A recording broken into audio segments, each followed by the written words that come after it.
nitaitwa anko nini? I just looked at them and I was like, wenye wamekuita anko unawafanyianga nini? It's true. Me, you're not going to ask me an appropriate question alafu nikuache.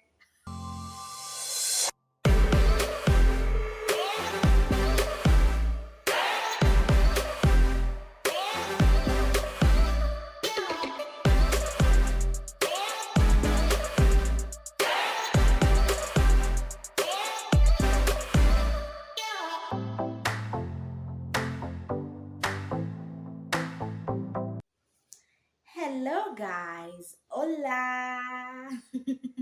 Welcome back to my YouTube channel. It's been a minute, a very short minute this time, yeah. Because of the election, mlipiga kura, by the way. Yes.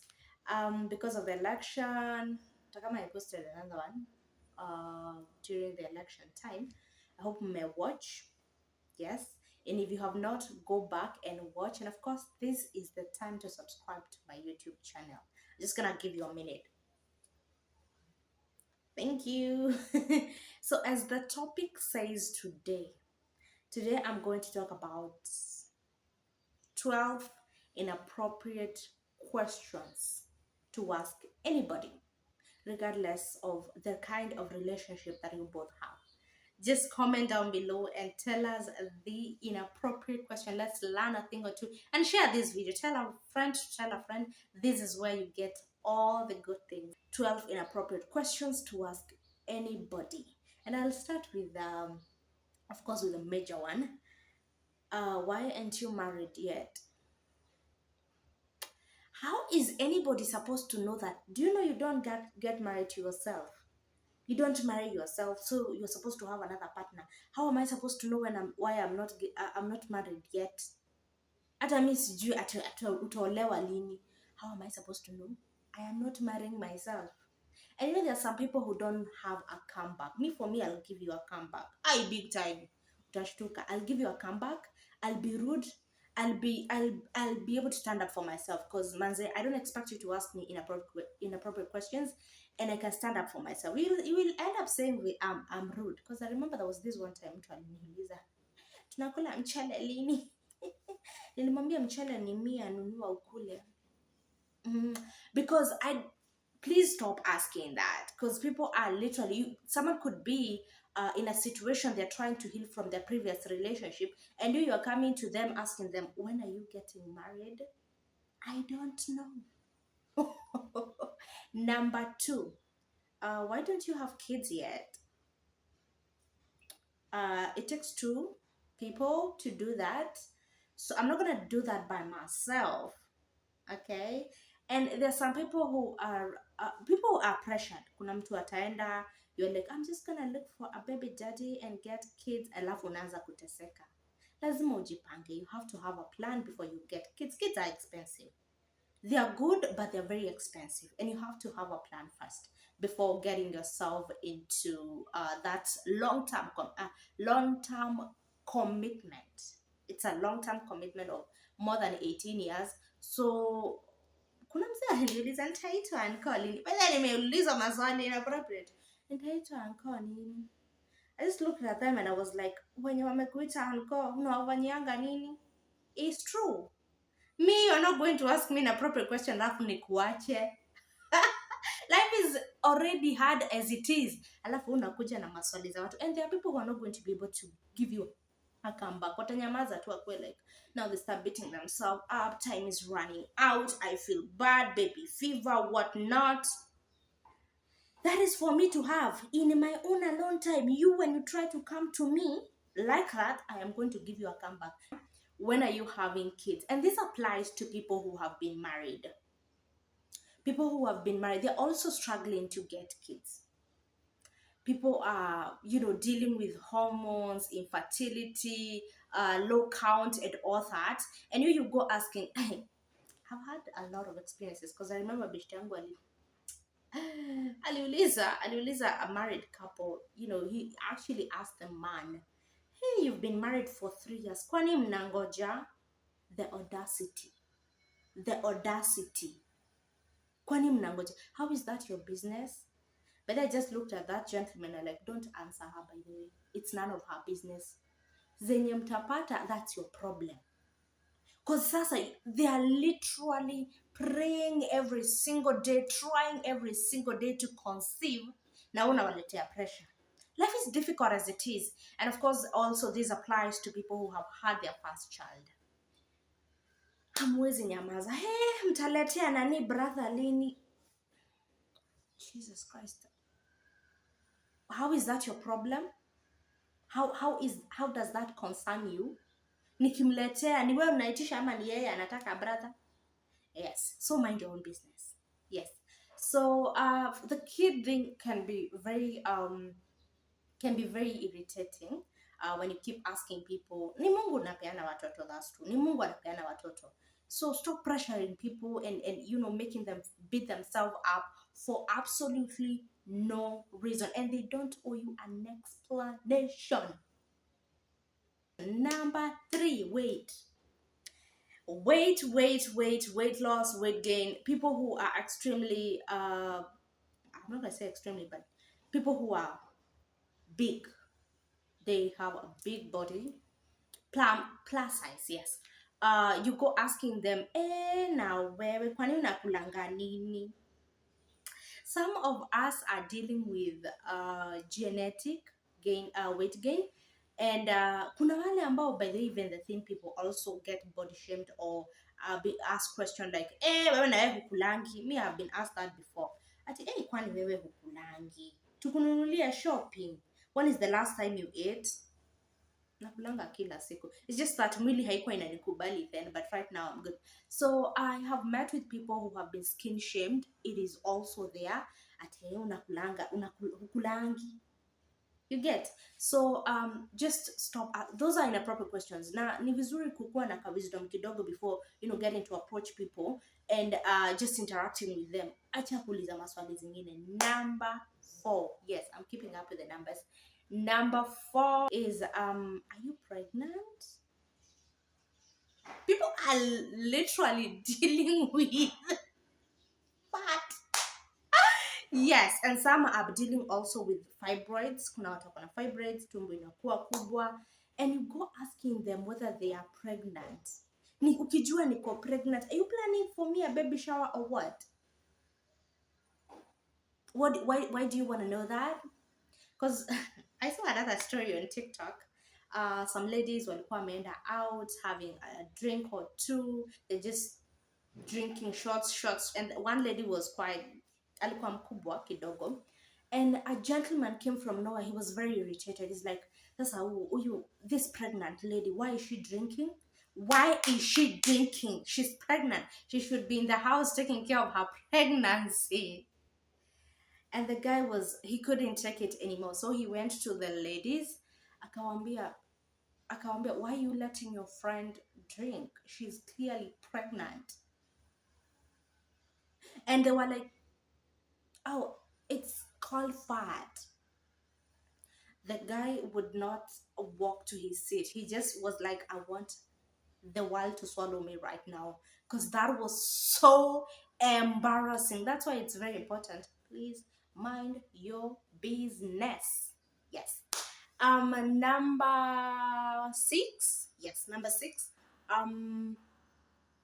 When are you remarrying? And this happens after you lose, and especially when you lose to death. When you lose your partner, people are all over you, asking you and pushing you to remarry. It's time. It's been 2 years. It's been 3 years. And I know a guy on TikTok who everybody is on his back. Move on. So you stop talking about your wife, your late wife. I mean, grieve. Hakuna timeline ya ku grieve. Hakuna timeline ya ku move on after you lose. If you have never experienced that, if you have never experienced loss, you have no idea what that is.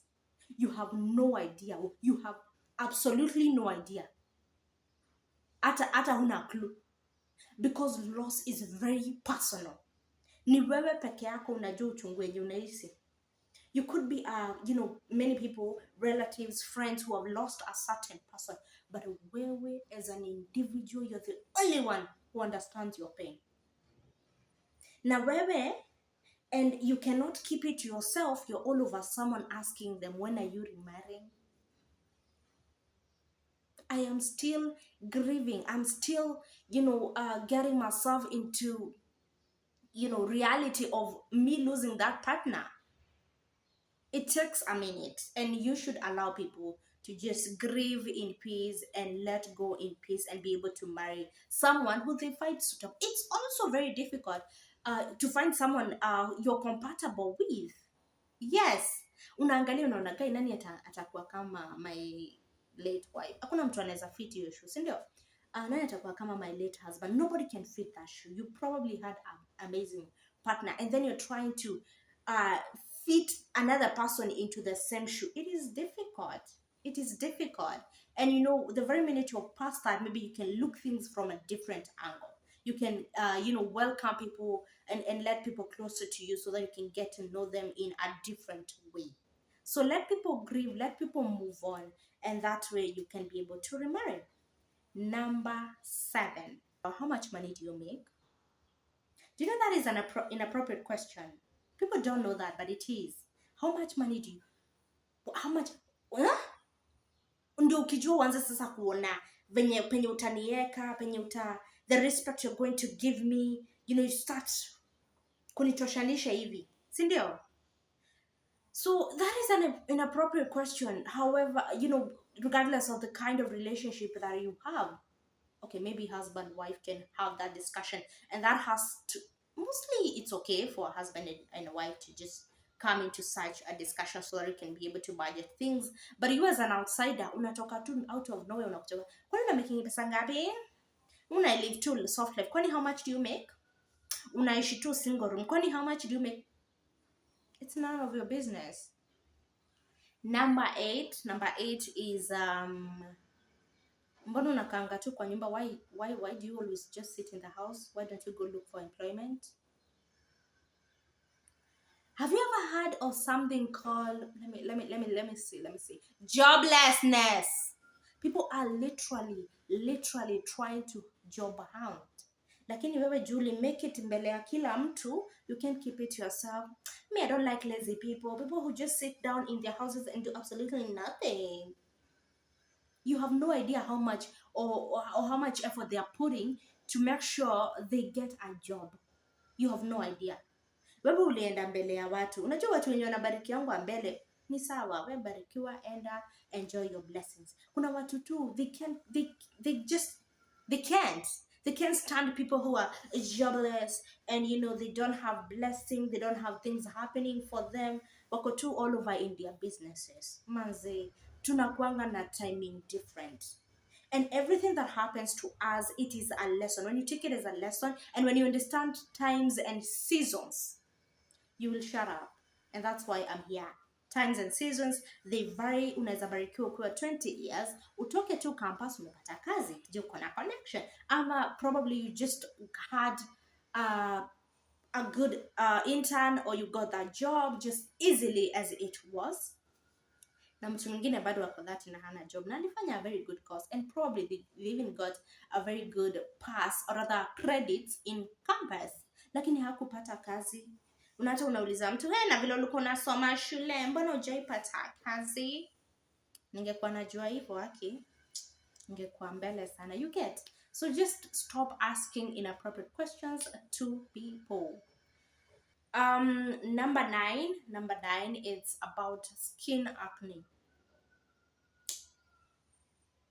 Do you know how much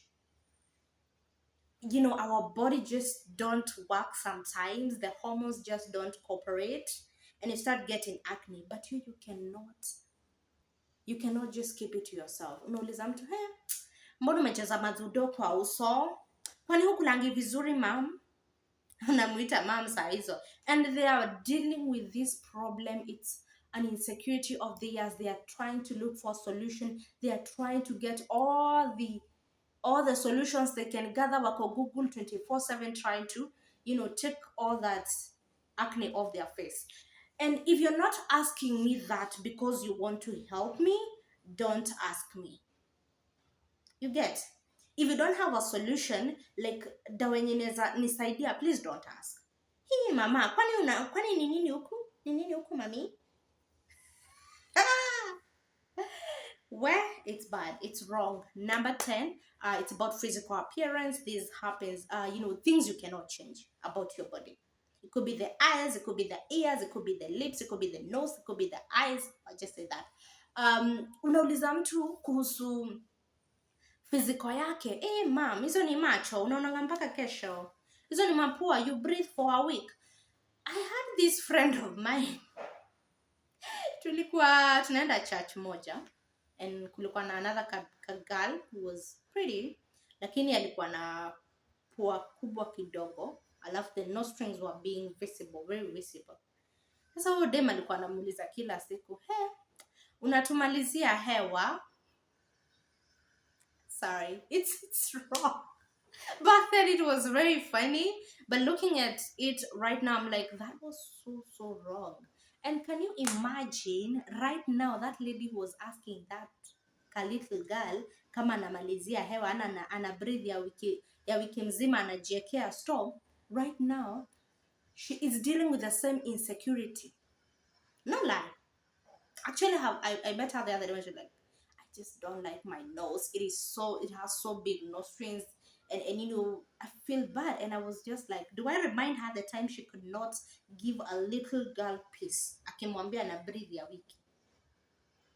Those are inappropriate questions. If I can change my body, my hands, my legs, kuna vitu siezi tu badilisha. Unaget? Na sina pesa ya surgery.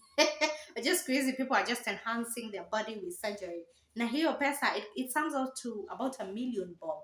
Natoa happy. Na kustraighten meno. Also the teeth. Vile zinaka. Kuna watu kwa hawezi afford those braces. They cost around 40,000-50,000. It is not easy. Alafu unanamwambia, nini meno kubwa imetoka hivi. What do you want me to do? I can't even afford. If you're not telling me that because you want to get me the braces, please don't tell me that. Okay? Thank you. Number 11, about why do you mbona uko na huyu msee, mbona uko nini unaonanga kwa udem, nini unaonanga kwa uchali. And when it comes to physical as well, if you cannot change, mimi ndiye najua kenye naonanga na kenye naonanga hufai kuona juu ukiona utamtaka. Is it not true? Nini unaonanga kwa uchali, unampendea? I'm the only one who knows. Unapendea udem nini na vile anakaa hivi hana hata nini, the booty. I'm the only one who's supposed to see that. It could be the personality, it could be the eyes, it could be the lips, it could be something else. Na ndio maana wewe huwezi ona juni yangu mimi nione ndio tupendane. Is it not?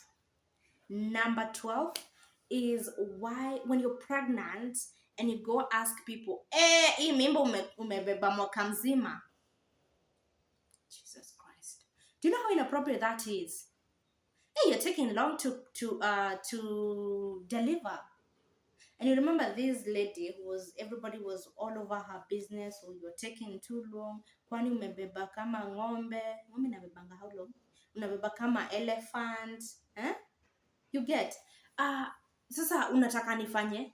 I do an appointment of a CS. Ndio niwafurahishe. When the time ikifika, I will definitely deliver. Hakuna venye itapitisha ama nikose kudeliver, utajua tu.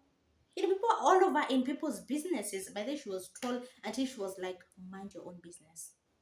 This, her, yeah?